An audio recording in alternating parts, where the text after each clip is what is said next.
Hello friends, welcome back. Today I want to talk to you about gratitude. We're going to continue on with my values series, and what I want to delve into is how we can make gratitude be a not entirely nauseating concept. Alright, if you are new here, welcome. If you are returning, welcome back. We are going to continue on with me rambling on the internet about my thoughts. It's what you're here for, it's what you love, right? So in continuation of my values series, if you haven't caught up with those, I did a values test while I was on a family vacation, and it gave you like your 5 core values. This is my third video on that, and today I want to talk about gratitude. I will link the quiz down below. It was really interesting. We all did it and sort of compared how those values like meshed together as a family. It was kind of neat. Anyways, I thought it was cool, and so now you're gonna listen to me talk about it. The one that I thought was really interesting is gratitude, because for me, gratitude's kind of like a big barrel of things, right? You have all these creators out there, myself included, making content about being grateful for what we have, and sometimes that can feel really difficult in the world that we live in right now. Things are pretty heavy. I think we can all agree on that. You know, even living in North America, like life is getting so prohibitively expensive just to do basic things, not even like go out and do a lot of stuff, but groceries are crazy, and it can be really hard to feel grateful when you feel like you're sort of constantly struggling, be it mentally, financially, whatever that is. But I think it is really important to recognize the things that you can be grateful for while still acknowledging that a lot of stuff is pretty heavy. If you watched my previous videos or not, I went through like a pretty harsh, depressive episode over the winter. Like, I mean, I managed to keep it together. I was, mostly doing okay, but I wasn't feeling my best. It was not a good time.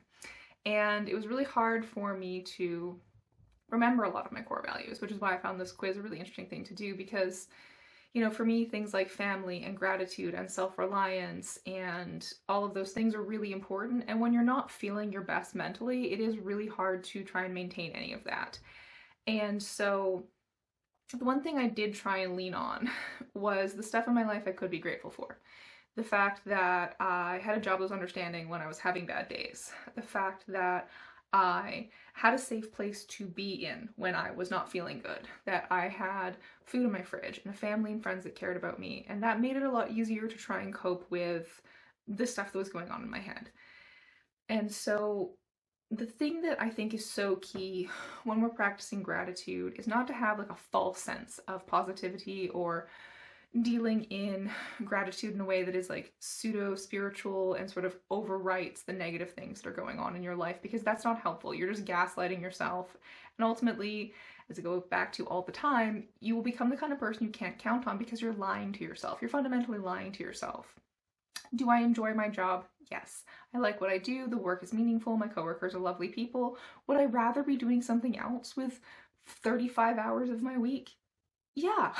I would, but I can be grateful for the fact that I have a job that has good benefits, that has a pension plan, that enables me to do work that directly impacts the people where I live, and it's important, and I like that, and I like the fact that the point of the job isn't to make as much money as possible. I can be grateful for all of those things and still recognize that, like, I'd rather be reading and going for hikes. That's fine, it is what it is.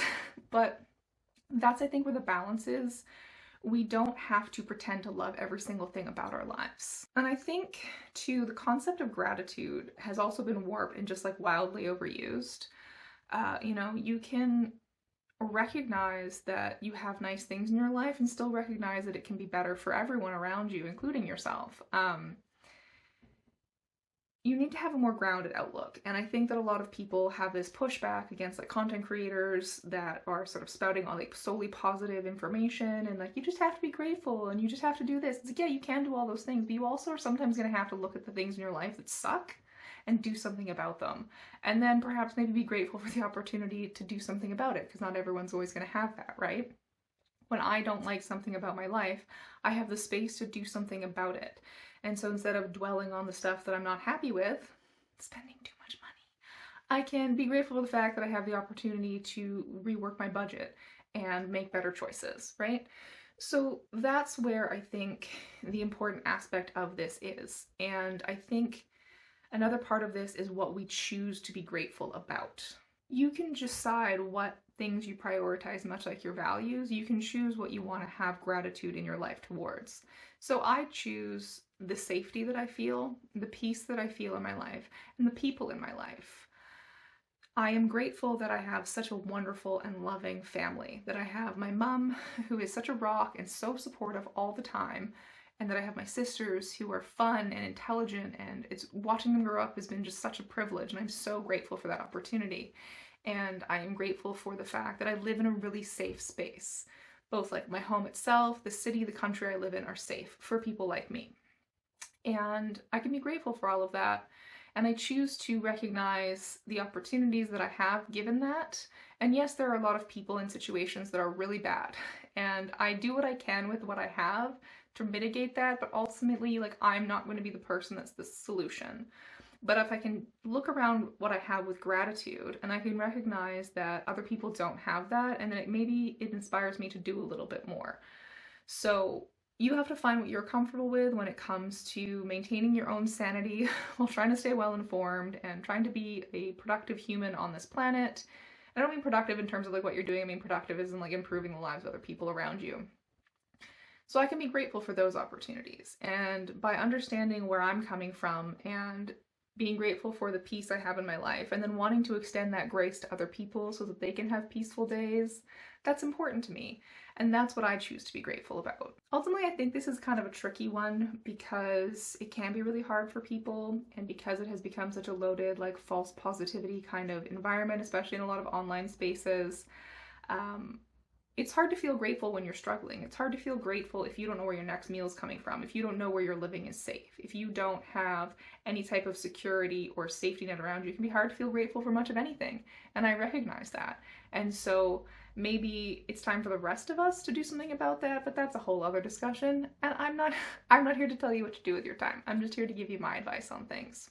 My advice, my opinions, my ramblings. Don't take advice from me. But yeah, I guess it's just important to recognize that there are good things in your life if you look hard enough, maybe, I hope, and just focus on that, and then take whatever opportunities you can to improve the environment for yourself and for those around you. And maybe your gratitude can just be for the opportunity to do that. The gratitude you have can be for being able to create community around you when you're all struggling.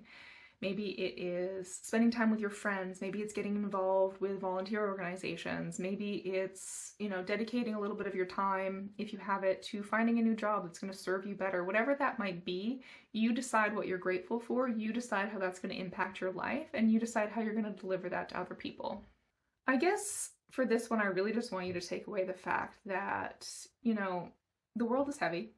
And it's okay to enjoy your life still. And I think that's what I struggle with a lot is, I feel guilty for when I'm having a bad day mentally because materially all of my needs are met and I get to do lots of really cool stuff and I travel and I have the free time to engage in hobbies. I have the time to buy the tech, to learn how to use the software. I have the time to do that. And so when I am struggling, I feel really bad that I am. And then that's where I can pick up gratitude as a tool to say, okay, like, yeah, I don't feel good today, but I'm very grateful that I can feel not good in my nice apartment that I go to my job and pay for, and I can feel not good in comfortable clothes. And I am grateful for the fact that there's food in my fridge and that I'm going to be okay because I have all the material things that I need. I just need to work on the rest of it. And that's why we're here making these videos and doing values quizzes and talking about this stuff, right? So do what you can with what you've got. And reach out to the people around you because there are people that will help you when you are struggling. And when gratitude is a little hard to find, sometimes a friend is really all you need. All right, my lovely humans, that's what I have for you this week. There are some other stuff on this list of values. I talk about family relentlessly on this channel, sort of one-off, but I actually might want to make a video about that. I did talk about in a previous video, like, you decide the kind of family you have, but I think I might do a deep dive on like why that's a value for me in my family, because we also have some interesting conversations when I make videos about being child-free and single, and people tell me that I'm never gonna have a family, and it's really weird because I got one. Anyways, as always, I'm really grateful you're here. Thank you so much for watching to the end. If you like the video, please like it. It really helps me out. If you want to see more or check out any of my other content, please subscribe. You can check me out on Instagram. I'm not super active on there, but that is there. My blog is coming back up. I will go back and edit it descriptions of these videos when it's live, so if it's there, this whole website's working. And as always, I will catch you in the next one.